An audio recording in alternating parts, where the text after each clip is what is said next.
Passionnés et créateurs, bonjour à vous. On se retrouve aujourd'hui pour la dernière vidéo du programme Canva Workspace sur Internet, je précise, car il y aura encore une vidéo pour la présentation du programme hors ligne. Donc, on a vu pas mal de choses jusqu'à présent. Si vous avez eu le courage d'arriver jusque-là, c'est très bien. Vous allez pouvoir vous en sortir plutôt pas mal avec ce programme. Il nous reste une dernière étape aujourd'hui à faire, c'est le texte.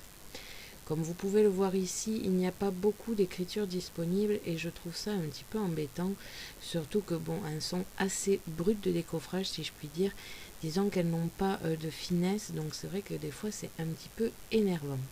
C'est pour ça qu'aujourd'hui je vais vous montrer comment avoir un autre programme compatible avec celui-ci. D'ailleurs c'est Browser qui le fait. Donc là, on est sur le projet que nous avions fait jusqu'à présent avec les papiers textes, les décorations et compagnie. Je vais revenir de suite à mes projets pour avoir ici la bande important. C'est ici que va y avoir la possibilité d'avoir tous les téléchargements. Je vais cliquer sur plus d'actualités pour avoir la totalité des actualités jusqu'à présent, donc avec les mises à jour, que ce soit le nouveau programme, les mises à jour du programme sur internet ou tout simplement les mises à jour aussi du programme de la Scan & Cut. Vous descendez encore et encore jusqu'à avoir, donc vous voulez voir ça, ce sont les mises à jour, jusqu'à avoir ici, donc je l'ai après le 14 février 2017, pardon, une information. Il s'agit de Scan & Cut type converteur, donc c'est exactement le programme que l'on veut, qui va nous amener sur le centre de solution. Vous arrivez ici, vous choisissez la machine qui correspond à la vôtre, donc moi la mienne c'est la CM600. Je clique dessus. Je vais pouvoir choisir ici le système d'exploitation, donc pour moi c'est Windows et plus exactement Windows 10. Je recherche et c'est là que vous allez avoir la totalité des programmes. Donc là, vu que nous voulons Scan & Cut type converteur, ça arrive directement dessus. Vous, si vous avez envie de lire le contrat de licence ici, vous pouvez le lire, vous acceptez et vous téléchargez. Et vous allez obtenir ce programme. C'est ce programme qui va vous permettre d'avoir la totalité des écritures.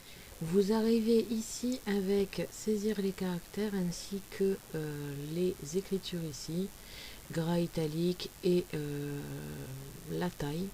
Alors ce que je vous conseille de faire, c'est de toujours rester en normal et en taille 72. C'est ce qui va vous permettre d'avoir une très grande écriture et du coup bien voir ce que vous voulez. On va écrire par exemple un petit bonjour. Et c'est là que va rentrer en jeu donc toutes les écritures que vous pouvez avoir. Donc vous pouvez très bien les télécharger sur dafon.fr ou .com, je ne sais plus. Et c'est vraiment une grosse base de données, des polices d'écriture et c'est génial. C'est là que je me fournis la moitié du temps et du coup vous avez tout un tas d'écritures. Vous pouvez faire jouer ici toutes les écritures et choisir celle qui vous plaît le plus. Quand vous en avez une qui vous plaît à peu près mais que vous voulez voir en plus grand, vous faites aperçu. Comme vous pouvez le voir, ça l'a transformé en données de découpe, donc tout ce qui est entouré de noir sera découpé. Je trouve celle-ci plutôt jolie. Je vais écrire un texte qui ira bien avec ma carte. Je vais de suite l'enregistrer. Pour cela, je me suis créé un petit dossier écriture ici. Je l'exporte donc en données d'écriture. Quand c'est fait, je peux fermer et revenir sur mon programme. De retour sur le programme, je vais juste décaler ici et comme on l'a appris la semaine dernière, importer un SVG, FCM ou DXF. Donc le programme Scan & Cut type converteur le change de suite en FCM, ce qui est très bien parce que c'est de suite compatible. Et comme vous pouvez le voir, j'ai rentré mon texte. Alors par contre, il y a un petit défaut sur ce programme. Il s'agit donc que toutes les lettres sont détachées. Donc ça c'est plutôt embêtant. C'est pour ça que je fais en sorte toujours de coller mon texte ensemble, que je vais ensuite sélectionner et fusionner.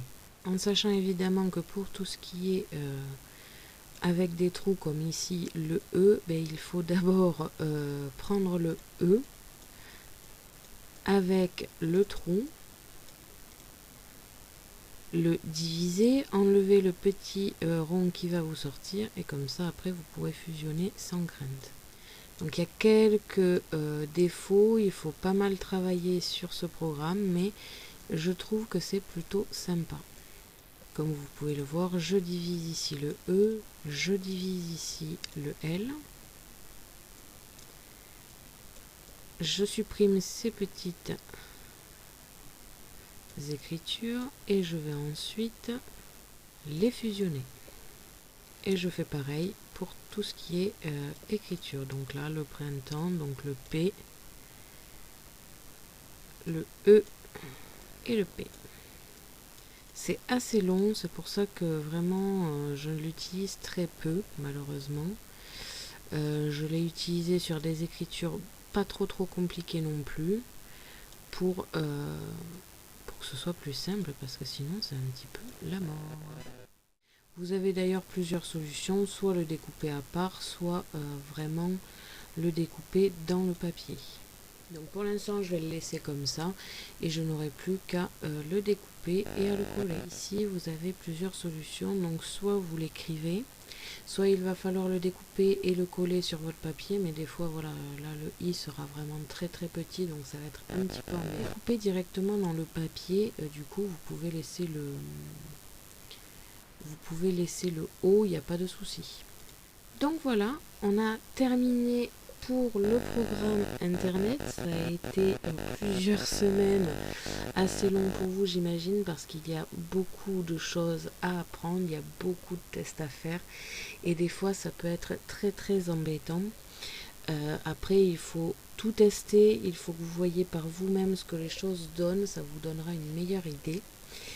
Donc du coup ça c'est le dernier la dernière explication sur le programme d'internet, en sachant que beaucoup de choses ont changé avec le programme hors ligne. Alors comment dire, il y a par exemple pour le texte une solution beaucoup plus facile. Je trouve que le traçage d'image est beaucoup plus net maintenant sur le programme hors ligne que en ligne.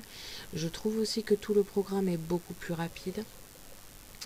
Donc tout ça on le verra quand je vous parlerai du programme hors ligne, mais déjà étant donné que c'est la première chose que j'ai découvert, j'ai beaucoup plus d'expérience on va dire sur celui-là de programme, mais le nouveau facilite pas mal le travail. Donc j'espère que toutes ces vidéos vous ont plu, j'espère que vous continuerez à suivre ces vidéos, à suivre aussi celles que je vais faire sur le programme hors ligne. Après ne vous inquiétez pas, tout ce que je fais avec la Scan & Cut, je le mets en téléchargement sur mon blog. Vous pouvez toujours trouver tous les modèles que je réalise sur mon blog. Mais il est vrai que si vous voulez faire des cartes bien personnalisées, cela pourra vous aider pas mal. Je vous laisse comme ça avec ces fichiers et je vous laisse aussi découvrir ce que ça va donner en découpe. Mais essayez de faire tous les autres petits modèles que j'ai fait jusqu'à présent pour vous entraîner à utiliser le programme. C'est vraiment quelque chose qu'il faut faire. Apprenez vraiment à réaliser.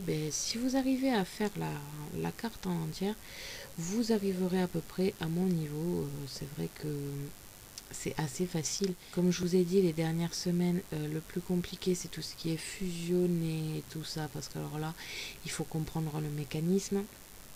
Et de toute façon vous apprendrez encore des choses seul quand vous ferez vos tests vous-même. D'avoir regardé ma vidéo, n'hésitez pas à me poser des questions ainsi qu'à me dire en commentaire ce que vous avez pensé de cette série de vidéos. Je vous invite à me suivre sur mon blog ainsi que mes réseaux sociaux que vous pouvez retrouver dans la description de la vidéo. À la prochaine pour de nouvelles créations.